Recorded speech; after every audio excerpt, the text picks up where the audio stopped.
A ver, esta exposición lo que trata es un poco de contarte, se titula Hergé, entonces va realmente esta persona, este artista, con este nombre, Hergé, que inventó algo que es la razón por la cual está aquí y se ha hecho famoso, que es este personaje, Tintín, Tintín, dicen los americanos, los ingleses. Tintín. Para mí, si tengo que pensar en el cómic, es lo más clásico de lo clásico, o sea, es el Rafael de los cómics, para mí Hergé. Bienvenidos a la Piscina Comics. Comenzamos un especial dedicado a la visita de la exposición Hergé en Madrid. Queremos personalmente agradecer al Círculo de Bellas Artes y al Museo Hergé por organizar esta maravillosa muestra sobre un artista fundamental del siglo XX. Georges Remy solo quiso contar historias con dibujos y entretener. Lo consiguió. Pagó un precio, pero logró la inmortalidad. Espero que disfrutéis con nosotros en esta visita excepcional. Vamos allá.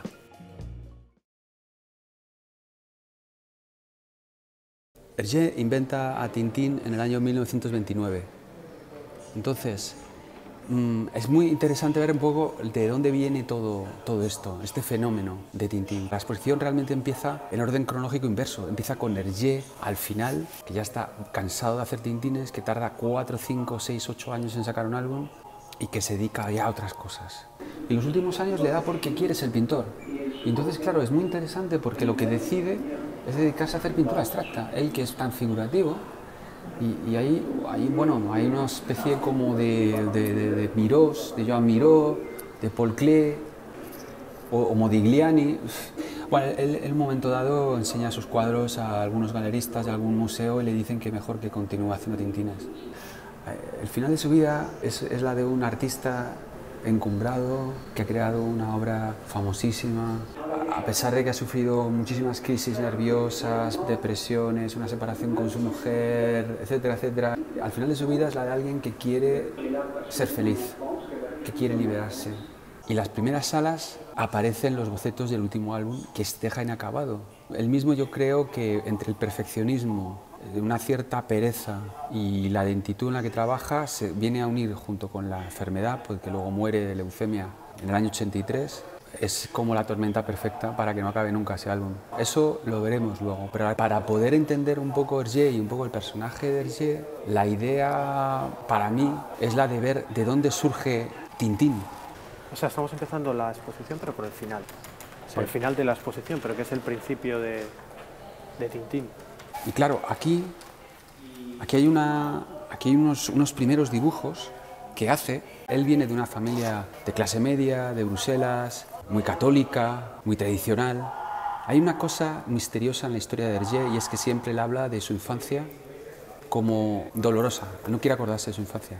Es curioso, alguien que crea Tintín y sin embargo no quiere acordarse. Cuando le pregunta Numa Sadur, que es el que hace la famosa entrevista a Hergé, que es el primero, le pregunta sobre la infancia y dice que prefieren acordarse, que esos años que él trata de no quiere acordarse de esos años. Que él habla de su infancia como una época gris, él se sentía mediocre. Entonces, hay un momento fundamental en la historia de Hergé, que es cuando se mete a los Boy Scouts. El movimiento de los Scouts, el escultismo, se había creado hacía unos años, o sea, relativamente nuevo. Entonces él se mete a los Boy Scouts, siempre le había gustado dibujar, y empieza a publicar, pero ya de chaval, empieza a publicar unas historietas y dibujos, vamos a decir, en las revistillas de los Boy Scouts. Y empieza firmando ya con el nombre de Hergé. Y la firma es la misma. Y Hergé, eso ya sabes que todo el mundo sabe que Hergé es Hergé, en francés son las iniciales dichas al revés. George, G, Remy, Hergé. ¿Lo pillas? ¿Por qué utiliza iniciales? Pues como Winsor McCay, al principio firmaba como Silas, porque pensaba que él de mayor sería un gran artista y que, bueno, ahora le daba un poco de vergüenza hacer dibujitos para Boy Scouts y demás, que eran juegos, ese complejo de inferioridad de los artistas del cómic ya desde el principio. Claro. Y ese complejo Hergé lo ha tenido casi hasta el final de su vida, ¿eh? ¿No? Es muy curioso que esta exposición, que se llama Hergé, él convirtió su seudónimo en una firma tan famosa como la de Walt Disney, ¿no? Entonces, bueno, aquí vemos una página de una de las revistillas que escribe para el Journal, donde hay una broma, ¿no? Pero ya fíjate cómo, siendo un adolescente, tenía un nivel gráfico Es verdad que hay un dibujo, digamos, un poquito más realista, trata de ser los personajes, aunque están muy estilizados, no son muñecotes. Aquí tenemos otro boceto. Esto me encanta.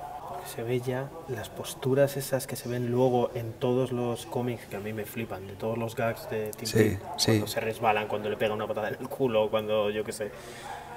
Ya está ahí. Hay que pensar que él, a través del dibujo, es donde encuentra la expresión personal que le libera un poco de esa mediocridad y esa vida familiar y esa vida que le torturaba por alguna razón, que la ha mantenido secreta siempre. Entonces, cuando inventa este personaje, que curiosamente se llama Totor, Tintín, Totor, que es un Boy Scout, lo que se haría ya un cómic, pero no utiliza bocadillos, ¿no? Utiliza textos abajo, porque los bocadillos era un elemento demasiado infantil, un elemento un poco feo, todavía no acababan de encajar. Y aunque es verdad que en el cómic americano ya se utilizaban, en el 1907 nace Hergé, en 1905 existe ya Little Nemo. Pero en Europa era un poquito diferente. En Europa lo que tenía prestigio eran los libros de ilustración juveniles con dibujos y texto. Entonces esto era lo que era prestigioso, lo que era bonito, que eran dibujos y luego una explicación abajo. Entonces él hace este personaje, es básicamente Tintín, un Tintín Scout, ¿no? Fíjate, todas estas líneas cinéticas ya están ahí, o estos indios, ¿no? Que veremos luego, mira, esto parece sacado de Tintín en América. Y esto lo dibuja de chaval. Aquí vemos, por ejemplo, otra tira, ¿no? Que han hecho aquí. Aquí vemos aquí a Totor, que está con unos ladrones, ¿no? Que le atrapa con el lazo, ¡fash!, y los cuelga. Entonces son bromas como muy juveniles, muy infantiles, un poco bobas, y esto es lo que está trabajando. Entonces él quería ser dibujante. Entonces la historia es la siguiente: prácticamente con 18 años se va a pedir un trabajo al periódico supercatólico ultraderechas que hay en Bruselas, 20e siècle, el siglo XX, y allí le ponen a trabajar en ventas, ¿no? En suscripciones. Le dan una mesa y bueno, pues como hoy en día, pues poner el teléfono y llamar y molestar a la gente. Le interesa Vodafone, le interesa Movistar y tal. Pero llega un momento en que se harta, decide irse a hablar con el editor, que es un personaje fundamental en Tintín. Es un padre, un cura, es el editor del periódico, el abad Wallet, que es un señor grande, un señor energético. Tiene el retrato de Mussolini puesto en la mesa. Es un chaval que no tiene ni 20 años. Le enseña los dibujos, le enseña el portafolio y le dice: mira, yo no quiero seguir más trabajando en suscripciones, me gustaría dibujar. Y el padre Wallet ve una oportunidad en Hergé. Y entonces inventa algo que no existía hasta ese momento en el periódico, que es el suplemento juvenil para niños. Inventa el Petit Vingtième y se lo da a Hergé. O sea, Esto es un chaval. Y le dice: tú ocúpate de esto. Y entonces Hergé empieza a publicar, hay dibujos que no van a ninguna parte, y el padre Wallet le dice: George, he visto que has dibujado un personaje con bocadillos para un magazine, muy gracioso, con un perro. Y dice: ¿por qué no coges estos personajes, el perro y el niño bueno, y los haces como unos reporteros que viajan por el mundo? Porque eso nos sirve a nosotros para instruir a los niños en la fe católica, el anticomunismo. Y en vender periódicos. Y vender periódicos. Inventa este personaje. O sea que sin el padre Wallet, este señor mega fascista, admirador de Mussolini, pero que ejerció una influencia en Hergé bestial, porque fue el que le hizo consciente del valor que tenía Hergé, ¿no? Y le dio la oportunidad, famoso manager de Elvis, ¿no? Son estos personajes oscuros y siniestros, pero que son fundamentales a veces para que haya personajes, ¿no? Y nos den estas obras. Dan un empujón. Claro, sin el padre Wallet, Tintín probablemente no existiría. Ya. Entonces él coge Totor. Aquí no está, ¿no? El padre Wallet. No hay ninguna foto del padre Wallet. Hay otra historia con el padre Wallet. La secretaria del padre Wallet era Germaine, con la que se casó Hergé. Es decir, era como un mundo muy reducido. Estaban todo el día trabajando, haciendo Tintín, y encima se casa con la secretaria. Y los dos admiraban a este hombre. Esta historia, digamos, es la génesis de Tintín. Entonces, cuando Tintín, y aquí es donde llegamos, a la famosa las primeras 2 páginas. Entonces, es un reportero, que es el reportero de este periodo, de esta revista, que es una idea del padre Wallet, que le dice: mira, le tienes que mandar a Rusia, tienes que mandar a la Unión Soviética, porque vamos a hablar de los malos que son los comunistas. Porque ser en ese momento católico era ser anticomunista. Y entonces manda a Tintín, entonces se está despidiendo de: mira, este es el director del periódico en ese momento, que es él, es una caricatura, y se está despidiendo, y aquí vemos ya a su famoso Milú. Por cierto, Milú, ¿sabes que el nombre de Milú era de una antigua novia de Hergé? con la que se quiso casar, no le dejaron los padres. En perro. Y entonces la convirtió en perro a Milú. Y entonces, bueno, pues aquí le vemos ya al principio con su traje ahí a cuadros y con Milú, y fíjate los zapatones que tiene. Este no era la manera en que Hergé necesariamente dibujaba. Esta es la manera que él entendió que tenía que dibujar los cómics para niños. Ojo, digamos, hay una simplificación, infantilización del dibujo hecha es profeso. Y ahora vamos a ver de dónde viene eso. Entonces, bueno, hay un primer gag ya, donde hay un malo en el tren, ¿no?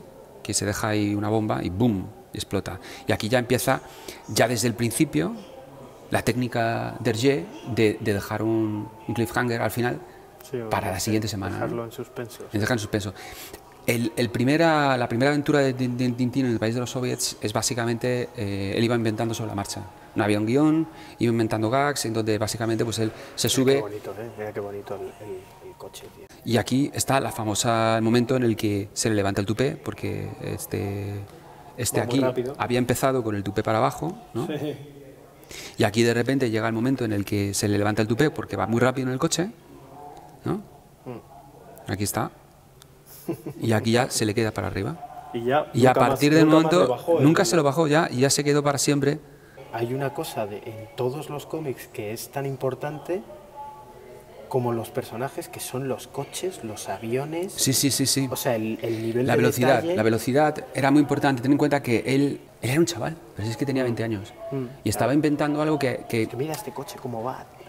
Además, él se sube a pues, aviones, a coches. Esto es Buster Keaton. Sí. O sea, aquí hay mucho de las películas que veía Hergé, ¿no? Por ejemplo, cuando habla de las referencias o de sus influencias, ¿cuáles eran sus influencias? Bueno, pues vamos a ver una muy importante, que es muy definitoria de cara a su estilo. Esta es una página original de Saint-Augan. Era el autor de BD, de cómic más famoso en Francia. Y Saint-Augan había creado estos personajes que son Sig y Pouchet, que eran muy famosos. Y vemos aquí ya que tienen bocadillos, o sea, es un cómic. Hergé, que admiraba mucho a Saint-Augan, fue a verle con sus dibujos. Y Saint-Augan fue tan majo con él y tan... Generoso. Sí, fue tan generoso que le regaló esta página. Y aquí está. A Monsieur Hergé. Firmado, Saint-Augan. Y fíjate cómo se conserva, Parece que la acaba de dibujar.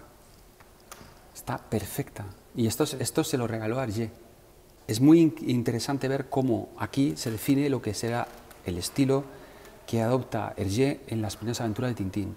Y hay dos páginas aquí que están muy bien colocadas para poder entenderlo, y en donde vemos que, si te fijas en esta viñeta, todos los personajes están pisando el suelo de la viñeta.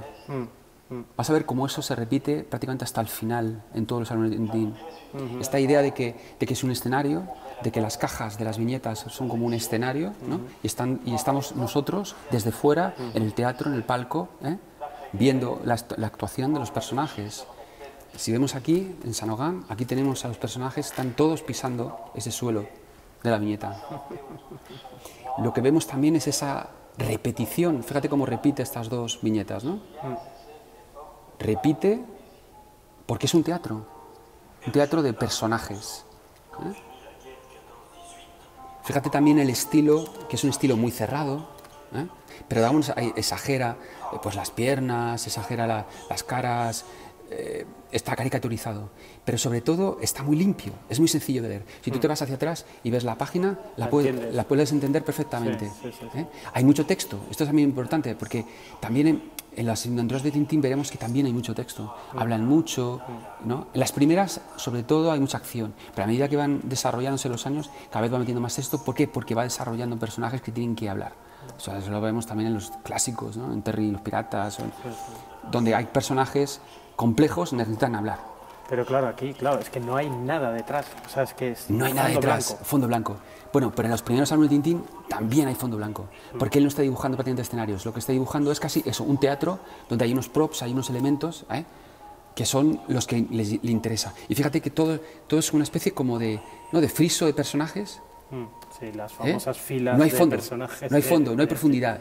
Esto es una de las características que va a ser lo que se creará luego más tarde la llamada línea clara, que es algo que ya finalmente se anquilosa en el estilo de Bruselas que es el del estudio Hergé.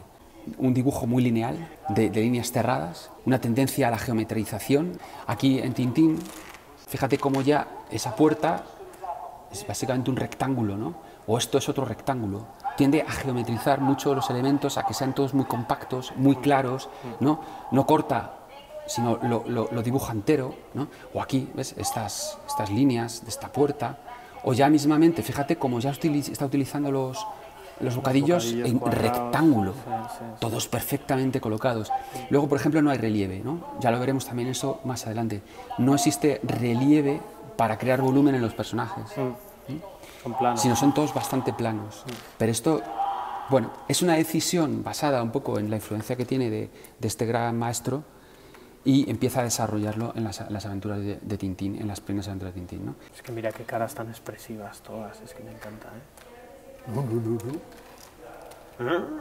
Es que ves perfectamente lo que está pensando cada uno solo por la cara.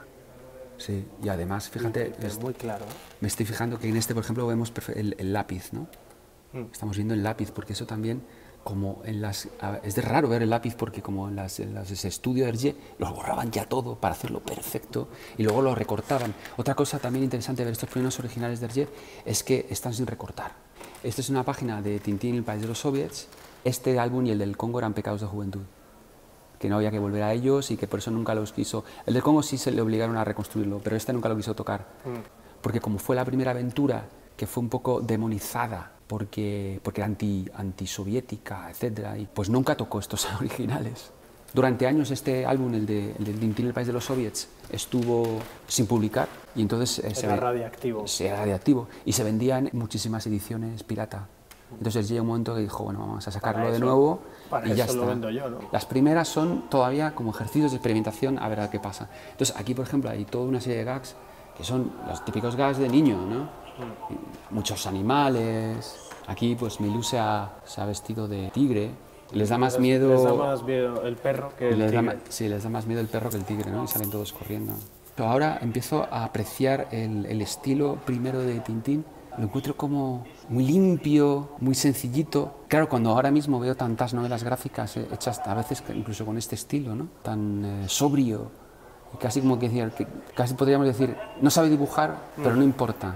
Lo importante es la historia, ¿no? Estoy acordando, por ejemplo, de Persépolis, ¿no? Que tiene un estilo que me recuerda un poco a esto. Persépolis es todavía más plano que esto. Más plano que esto. Todavía más plano que esto. Tiene más perspectiva. ¿No te lleva un poco a esto? Sí, ese punto naif, infantil. Sí, o sea, que está sobreinfantilizándolo, ¿no? O sea, sí. Que si él lo hubiera dibujado a lo mejor en un estilo propio... No, él está conscientemente dibujándolo para un público infantil y entonces está utilizando referencias de artistas que dibujan, por ejemplo, los animales así. Claro.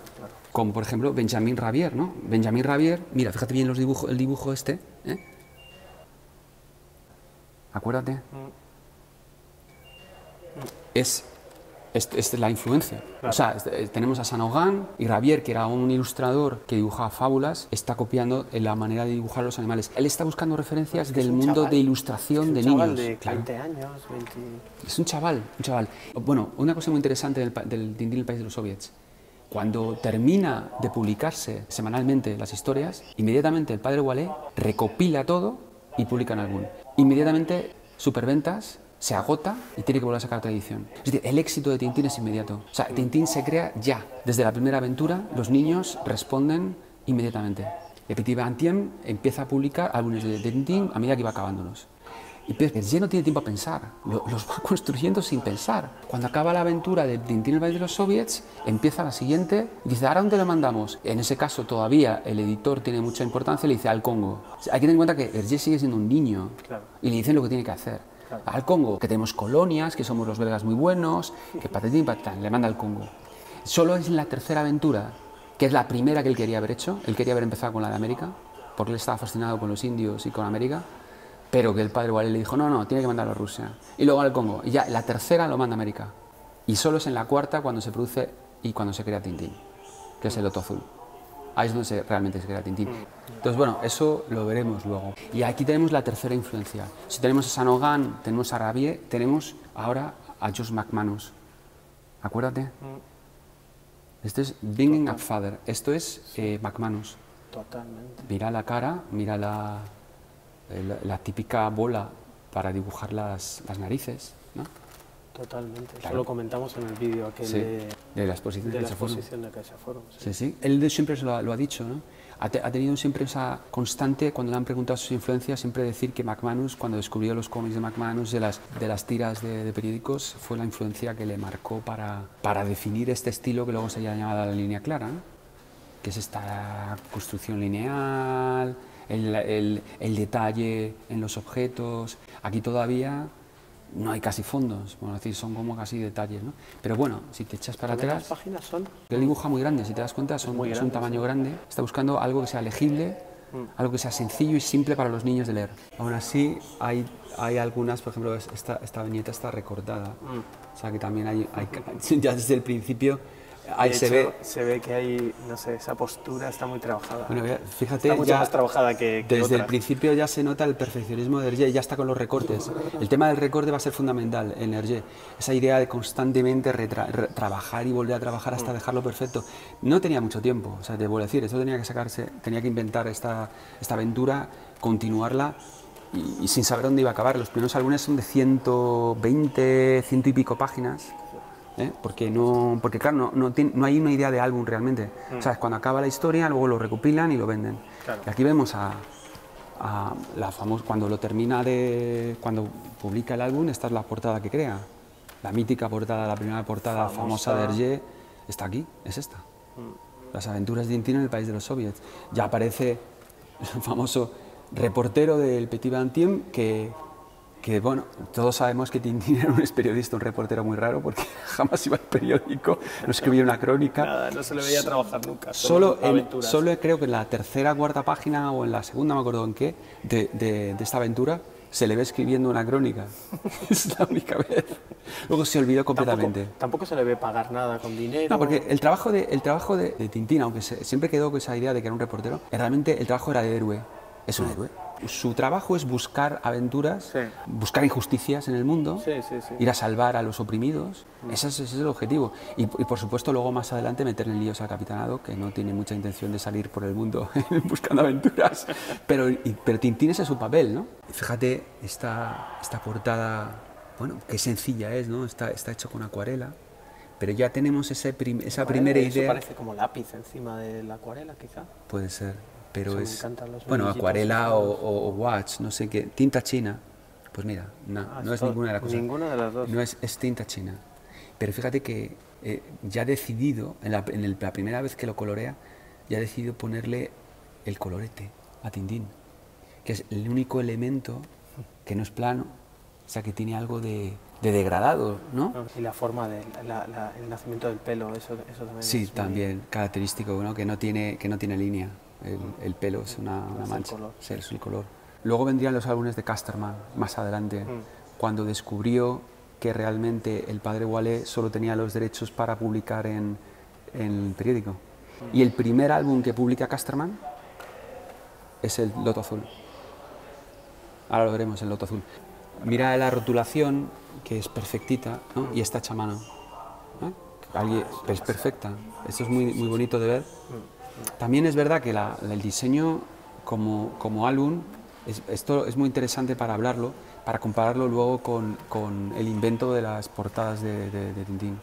Realmente, aquí todavía, fíjate cómo hay un fondo blanco, las aventuras de Tintín está colocada, no es tan centrado. Hay una idea de diseño, ojo. También así se diseñaba en esa época, ¿no?